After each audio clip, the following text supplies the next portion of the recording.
بسم اللہ الرحمن الرحیم۔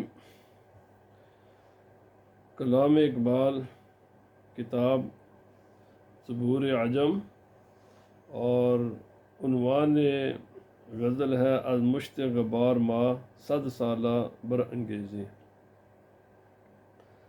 اقبال کہتے ہیں از مشت غبار ما صد سالہ بر انگیزی، نزدیک تر از جانی بخوئے کم امیزی۔ در موج صبا پنہا دزدیدائی بباغ آئی، در بوئے گل امیزی بغنچۂ در اویزی۔ مغرب ز تو بیگانہ مشرق ہمہ افسانہ، وقت است کہ در عالم نقش دیگر انگیزی۔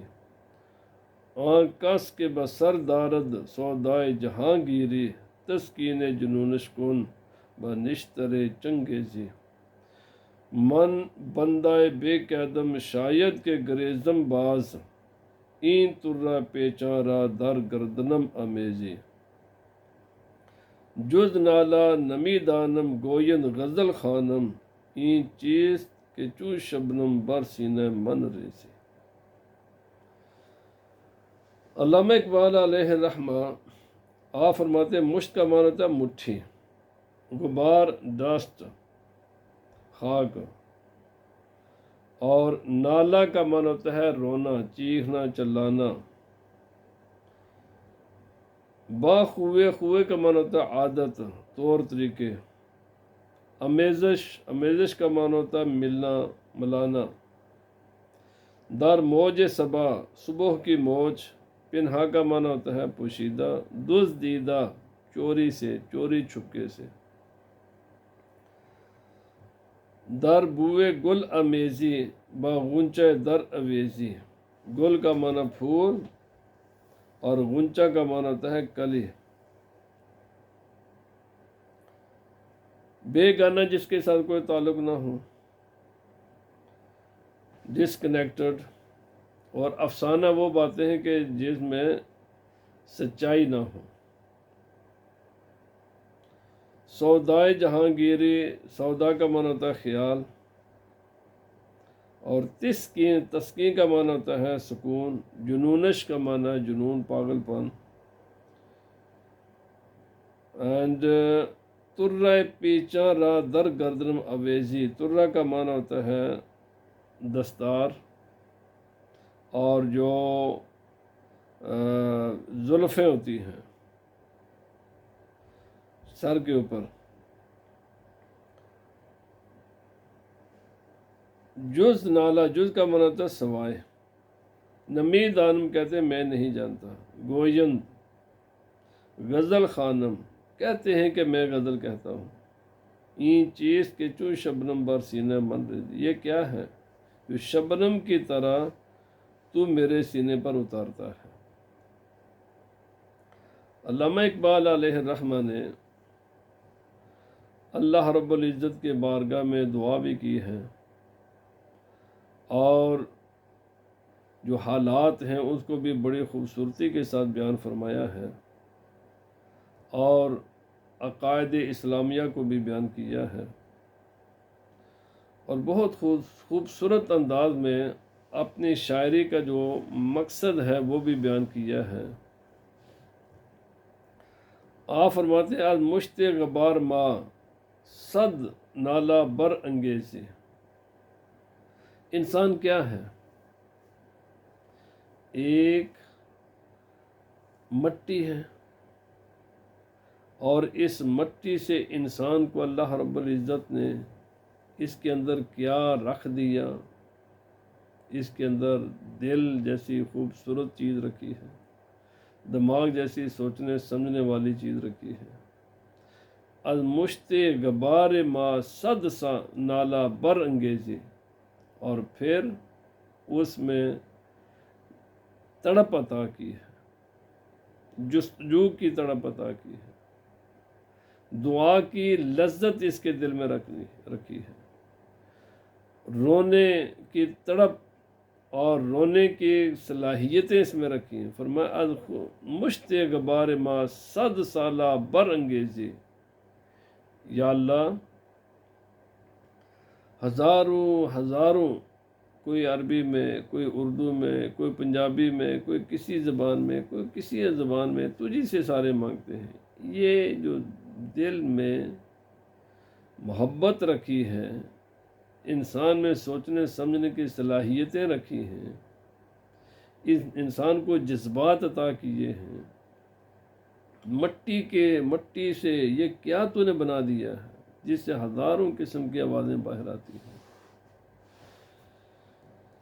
اللہ، یہ سب کچھ تیری قدرت ہے، یہ سب کچھ تو ہی تو ہے۔ تو چاہے تو مٹی سے انسان بنا دے، تو چاہے تو مٹی سے چرند پرند کو بنا دے، تو چاہے تو مٹی سے، لیکن تو ساری مخلوق سے انسان کو الگ تھلگ بنایا تو۔ نزدیک تر آ جانی بخوے کم ہمیں سے، لیکن یہ بھی کمال ہے، یہ ساری کی ساری مخلوق ہے، تو خالق ہے، تیری کوئی صفت مخلوق میں نہیں پائی جاتی اور مخلوق کی کوئی صفت تجھ میں نہیں پائی جاتی۔ خود خالق بالکل مخالف ہے مخلوق کا، اور مخلوق مخالف ہے خالق کی، کوئی کسی بھی حوالے سے، کسی بھی نقطہ نظر سے، کسی بھی انداز سے، جو خالق ہے وہ مخلوق نہیں ہے، جو مخلوق ہے وہ خالق نہیں ہے۔ تو اس کے باوجود یہ مغایرت پائی جاتی ہے، لیکن تو ہے ہماری جان سے بھی زیادہ قریب۔ اذا سالک عبادی انی فانی قریب، تو کہتا ہے کہ میرے بندے، جب تو مجھ سے طلب کرے گا، مانگے گا، مجھے تو اپنے قریب پائے گا۔ نحن اقرب من حبل الورید، ہم تیری شاہ راگ سے بھی زیادہ قریب ہیں۔ حالانکہ بندے اور خدا میں، خالق اور مخلوق میں کوئی مجانست اور ایک دوسرے کے ساتھ ہونے کا کوئی بھی چیز مشترک نہیں ہے، تمام صفات میں وہ ایک دوسرے سے الگ ہے۔ لیکن یہ بھی تیرا کرم ہے، یہ بھی تیرا فضل ہے کہ تو نے ہمیں یہ فرمایا کہ ہاں بندے میں تیرے قریب ہوں، جب بھی تو میری طرف متوجہ ہوگا، دعا کرے گا، مجھے پکارے گا، مجھے دور نہیں پائے گا، میں تیری مدد کے لیے آ جاؤں گا۔ در موج صبا پنہا دزدیدہ بباغ آئی، در بوئے گل امیزی بغنچے در اویزی۔ اللہ رب العزت کا کوئی مادی وجود نہیں ہے، وہ مادہ ہو کہ جو ہمیں نظر آئے، ہم اس کو دیکھیں، وہ ہم اسے سونگیں، ہم اس کی چکھیں، ہم اسے محسوس کریں۔ فرمایا اللہ رب العزت مادی وجود سے پاک ہے، وہ مادی وجود سے پاک ہے، وہ مادے کا خالق ہے، وہ خود مادہ نہیں ہے۔ لیکن جب وہ خود مادہ نہیں ہے تو ہم اس تک پہنچیں کیسے، جانے کیسے؟ تو اقبال کہتے ہیں بس اسی کے لیے تمہیں محنت کرنا پڑے گی، اور کوئی مشکل کام نہیں ہے کہ کائنات کی ہر چیز، کائنات کی ہر چیز پکار کر کہہ رہی ہے کہ وہ ہے۔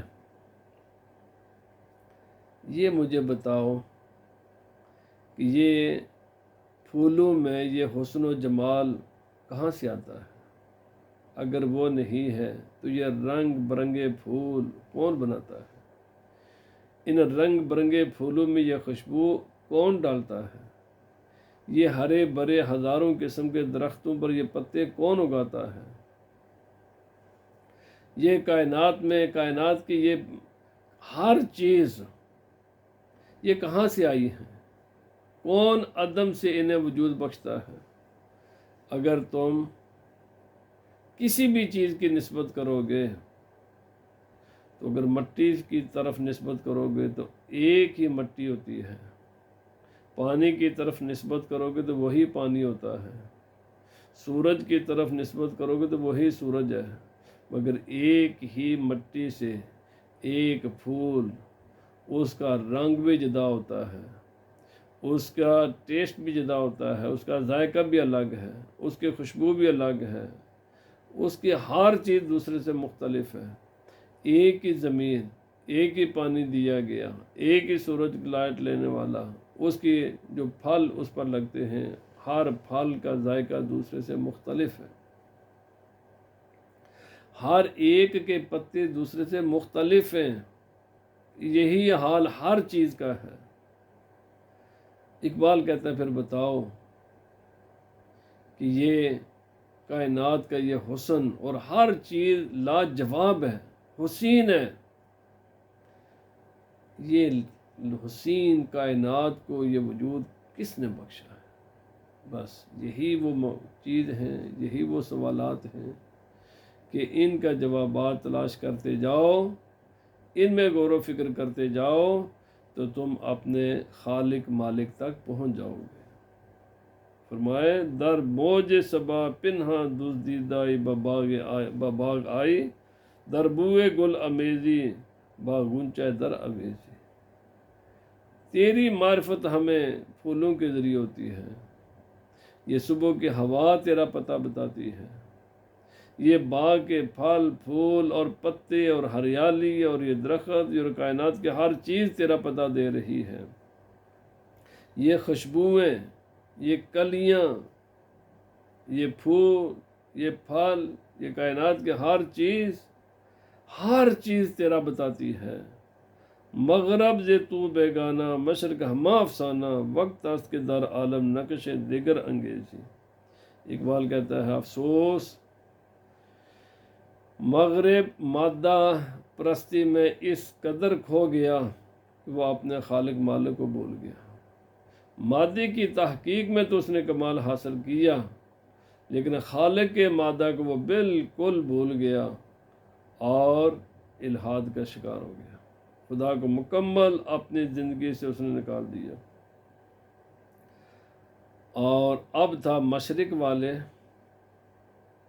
تو مشرق والوں نے جو مذہب کی حقیقی روایات، جو حقیقی تعلیمات، جو حقیقی فلسفہ زندگی تھا، اس کو اپنانے کے بجائے، اس کو سمجھنے کے بجائے قصے، کہانیوں اور روایات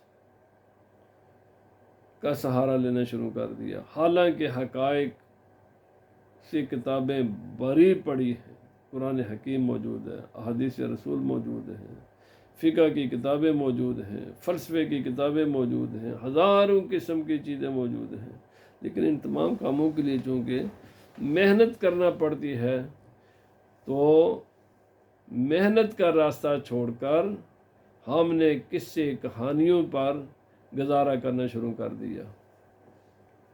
تو اقبال کہتا ہے مغرب بھی وہ اس نے یعنی ایک آنکھ تو اس نے کھولی ہے مادے والی، اس میں تو کمال حاصل کیا ہے، لیکن انسان مادی جسم کا نام نہیں ہے۔ مادی جسم اگر اسی کا نام انسان ہوتا تو جب روح اس کے جسم سے نکلتی ہے تو جسم تو یہی موجود ہوتا ہے، جس کے لیے وہ ساری کی ساری محنت کرتا ہے۔ اس نے اس مادی جسم کے لیے تو محنت کی، کبھی اس نے غور و فکر نہیں کیا کہ اس مادی جسم میں حرکت پیدا کیسی ہوتی ہے، اس میں سوچنے سمجھنے کی صلاحیت کون پیدا کرتا ہے، اس میں دل جیسی خوبصورت چیز کس نے رکھی ہے۔ روحانیت سے اس نے بھی اپنی آنکھیں بند کر دی۔ اب رہا مشرق، تو مشرق والوں نے مادہ پرستی سے تو اپنا دامن بچایا، لیکن جو مذہب کی حقیقی روح تھے، چونکہ اس میں محنت کرنا پڑتی ہے، تو وہ مذہب کی حقیقی روح کی طرف وہ بھی متوجہ نہیں ہوئے، انہوں نے بھی قصے کہانیوں پر ہی گزارا کرنا شروع کر لیا۔ تو فرمایا وقت اس کے در عالم نقش دیگر انگیزی، اب وقت آ چکا ہے کہ دنیا میں یہ تبدیلی آ جائے، وقت آ چکا ہے کہ مغرب بھی اپنا رویہ تبدیل کرے اور مادہ پرستی سے نکل کر روحانیت کی طرف متوجہ ہو، اور مشرق پر لازم ہے کہ وہ جو صرف روایات اور صرف قصے کہانیوں سے نکلیں اور مذہب کا جو حقیقی فلسفہ ہے اس کو سمجھے اور اس کے مطابق اپنے نظام زندگی کو استوار کرے، جس میں انسان کی مادی ضروریت کی تکمیل کا بھی سامان موجود ہے اور اس کی روحانی پیاس کا بجانے کا سامان بھی موجود ہے۔ یہ ضرورت ہے کہ آپ مادے اور روح کو ایک ساتھ لے کر چلا جائے۔ یہ جو تعلیمی نظام میں ایک وہ تعلیمی نظام ہے کہ جس میں صرف مادہ پرستی ہے، اس کو بھی ختم کیا جائے، اور ایک وہ ہے کہ جس میں صرف روحانیت کی باتیں ہیں، اس کو بھی ملا کر ایک ایسا نظام تعمیر کیا جائے، ایک ایسا نظام وجود میں لایا جائے کہ جو انسان کی مادی ضروریات کی بھی تکمیل کرے اور اس کی روحانی پیاس کو بھی بجائے۔ آنکھ کس کے بسر دارد سودائے جہانگیری، تسکین جنونش کن بنشتر چنگیزی۔ اقبال کہتا ہے مغربی اقوام کے ایک ان کے بوجھ سوار ہے ان کے ذہن پر کہ ہم دنیا کو اپنے قابو میں لائیں، پوری دنیا کو فتح کریں، ہم ہر جگہ ہماری تہذیب، ہمارے نظریات، جیسے کہ ہم دیکھتے ہیں کہ ہر ملک میں ٹانگ اڑائی ہوئی ہے اور ہر ملک کی تہذیب کو، کلچر کو تباہ و برباد کیا جا رہا ہے۔ آخر یہ کیا ہے؟ اقبال کہتا ہے ایک وہم ہے ان کے ذہن میں، ایک خیال ہے کہ دنیا پر ہماری حکومت قائم ہو، دنیا کا کوئی ملک، کوئی قوم ہماری مرضی کے بغیر کچھ بھی نہ کرے۔ اقبال اللہ سے دعا کرتا ہے کہ اس کا علاج صرف ایک ہے کہ چنگیز کی جو نشتر ہے اس سے ان کے اس گندے خون کو نکال دیا جائے تاکہ یہ بھی اپنے مقام پر آ جائے۔ اور یہ اقبال کی دعا قبول بھی ہوئی۔ جب یہ اس نے دعا کی تھی تو اس وقت تو پوری دنیا پر ان کا قبضہ تھا، لیکن جب پھر اللہ نے ایسے اسباب پیدا فرمائے کہ پھر وہ نشتر آیا اور اس نے پھر اس گندے خون کو نکالا ذہنوں سے، اور پھر یہ سکڑ کر واپس اپنے مرکز پر آ گئے۔ اور اسی طرح آج پھر دوبارہ ان کے یہی خیالات ہیں کہ دنیا پر ہم قبضہ کریں، اور اس کے علاج بھی وہی چنگیزی نشتر کے سوا کچھ بھی نہیں ہے۔ من بندہ بے قیادم کہ شاید کے گریزم باز این تر پیچارہ در گردرم اویزے۔ اقبال کہتے ہیں یا اللہ پاک، اگرچہ میں نے ساری زندگی قرآن حکیم سے رہنمائی حاصل کی ہے، میں تیری محبت میں جیا ہوں، تیری محبت میں جیتا ہوں، تیری محبت میں جینا چاہتا ہوں، تیری محبت میں مرنا چاہتا ہوں، لیکن تقدیر پر میرا ایمان ہے اور انسان کا دل تیرے قبضہ قدرت میں ہے۔ کہیں ایسا نہ ہو کہ میری تقدیر خراب ہو جائے اور میں ایمان کی دولت سے، عشق کی دولت سے، محبت کی دولت سے محروم ہو جاؤں، اور یہ دنیا کی چکا چوند، یہ جو ترقی ہے، یہ مجھے کہیں گمراہی کی طرف نہ لے جائے۔ یا اللہ، تو یہ جو اسلام کی، دین کی، محبت کی، یہ جو میرے سر پر تو نے یہ دستار رکھی ہے، اس کا مضبوط پیچ میرے گردن میں ڈال دے کہ تاکہ میں اسی محبت میں جیوں اور اسی محبت میں مروں، تو میرے ایمان کی، میری محبت کی حفاظت فرما۔ کیا ہے؟ اگر تو میرے ایمان کا، میرے دین کا، میرے نظریات کا، میری محبت کا تو ہی محافظ بن جائے، تو ہی اس کی حفاظت کرے، اور ایک دعا میری قبول فرما لے کہ مجھے اپنی اور اپنے پیارے محبوب صلی اللہ علیہ وسلم کی اور دین کی اور نبی پاک صلی اللہ علیہ وسلم کی امت کی محبت یہ مرتے دم تک یا اللہ پاک مجھے عطا کرنا، اور یہ درد جو تو نے مجھے عطا کیا ہے یہ کبھی بھی مجھ سے جدا نہ ہو۔ جز نالا نبی دانم گوین غزل خانم این چیز کے چون شبنم برسینہ من ریزی۔ اقبال کہتا ہے یہ جو میری شاعری ہے نا، اصل میں یہ میرے دلی کیفیات کے اظہار ہے۔ میں غزل اس لیے نہیں کہتا کہ یہ میرا کوئی شوق ہے، غزل کو میں نے وسیلہ بنایا ہے ان خیالات کے اظہار کا کہ جو تو میرے دل پر شبنم کی طرح اتارتا ہے۔ یہ سوچنے والا دل، تڑپنے والا دل، محبت کرنے والا دل، مسلمانوں کی بیداری کے لیے، مسلمانوں کے خیر خواہی کے لیے جو تو نے مجھے دل عطا کیا یہ بھی تیرا ہی عطا کردہ ہے، اور وہ خیالات جو تو میرے دل پر شبنم کی طرح اتارتا ہے، پھر میں ان کو الفاظ کا جمع پہنا کر جب لوگوں کے سامنے پیش کرتا ہوں تو لوگ سمجھتے ہیں شاید یہ غزل ہے، یا شاید یہ بھی دوسرے شعراء کی طرح ایک شاعر ہے۔